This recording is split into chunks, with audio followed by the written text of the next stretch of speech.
पति के रिश्तेदार, एक शिक्षाप्रद कहानी। शादी के 7 साल बीतने के बाद भी पति पत्नी में काफी झगड़े होते रहते थे। झगड़ों की वजह तो अलग अलग होती थी, लेकिन उनमें सबसे मुख्य वजह यह थी कि पति और पत्नी के विचार कभी आपस में नहीं मिलते थे। जहां पति स्वभाव से नेक, सेवाभावी और सबके प्रति संभाव रखने वाला था, वहीं पत्नी का स्वभाव स्वार्थी और भेदभाव करने वाला था। पति अपने पत्नी के स्वभाव और उसके व्यवहार से तंग आ गया था। वह हमेशा कोशिश करता रहता है कि पत्नी का आचरण और स्वभाव में किसी तरह बदलाव आए। पत्नी अपने ससुराल साइड के रिश्तेदारों के साथ कभी सीधे मुंह बात ना करती। कई लोग उसके खराब व्यवहार के कारण नाराज हो जाते, लेकिन पत्नी उसकी भी परवाह नहीं करती। पति को इस बात से काफी दुख होता था कि उसकी पत्नी उससे इतनी विपरीत क्यों है। परेशान हो चुके पति ने अब खुद ही परिस्थिति को सुधारने का मन बनाया और एक प्लान बनाया। अगले दिन पति ने पत्नी से कहा, सुनो कम्मो, मैं सोच रहा था कि मम्मी पापा, बहन भाई और उनके बच्चों को घर पर इनवाइट कर लेता हूँ। काफी समय हो गया उनसे मिले हुए। इसी बहाने उनसे मिल भी लेंगे और उनके साथ थोड़ा समय बिताने के लिए भी मिल जाएगा। तुम क्या कहती हो? पत्नी के चेहरे से साफ दिख रहा था कि उसे ये आइडिया पसंद नहीं आया, लेकिन उसने पति का मन रखने के लिए बेमन से हाँ कह दिया। पति खुश हो गया और पत्नी को अगले दिन अच्छा खाना बनाने के लिए बोलकर सभी को फोन करके बड़े प्यार से अपने घर आने के लिए न्योता देने लगा। जब पति फोन पर बिजी था तो पत्नी सोच रही थी, ये आदमी भी न अपने फालतू के कामों से बाज नहीं आएगा।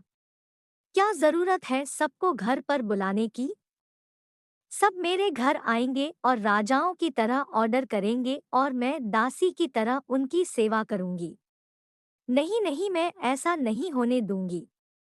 अच्छा खाना तो क्या, मैं इन्हें सादा खाना भी नसीब नहीं होने दूंगी।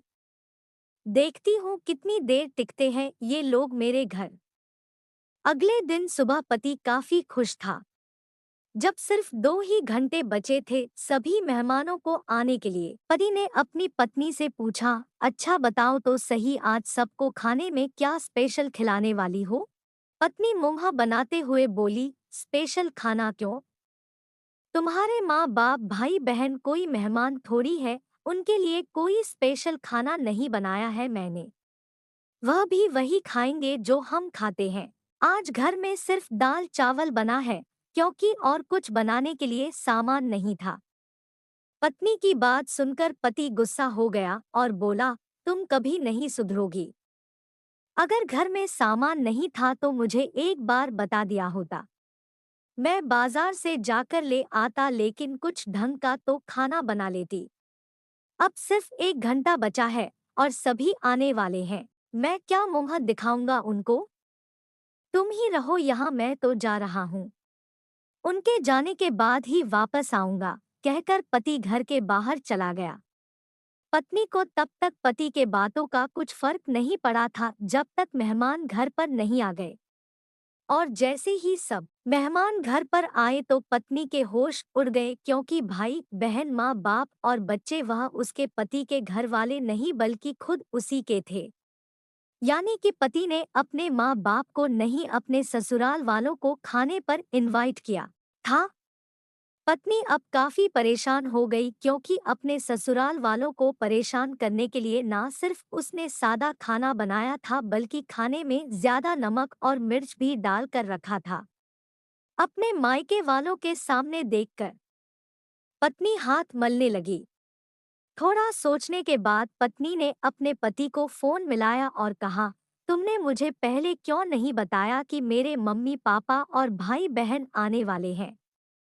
तुम पहले बता देते तो मैं अच्छा खाना उनके लिए बनाती। पति ने कहा, मैंने वही बताया जो मैं मानता हूँ।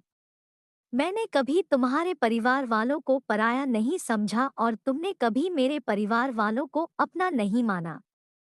और मैं जानता हूँ कि तुमने यह सोच कर कि मेरे मम्मी पापा और भाई बहन आने वाले हैं, जानबूझकर घटिया खाना बनाया, अब तुमने जो किया है उसे तुम खुद ही भुगतो।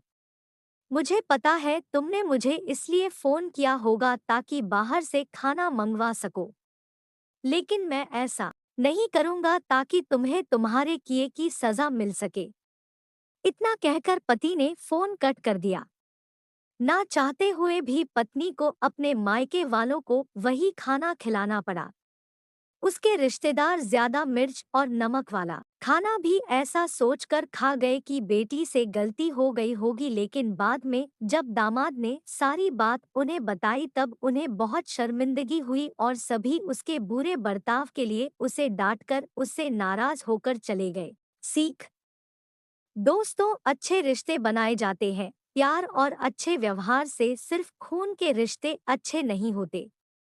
दोस्तों, कैसी लगी ये कहानी? अपने विचार हमें कमेंट कर जरूर बताएं और कहानी पसंद आई हो तो वीडियो को लाइक और शेयर कीजिए और ऐसे ही वीडियो देखने के लिए चैनल को सब्सक्राइब जरूर करें।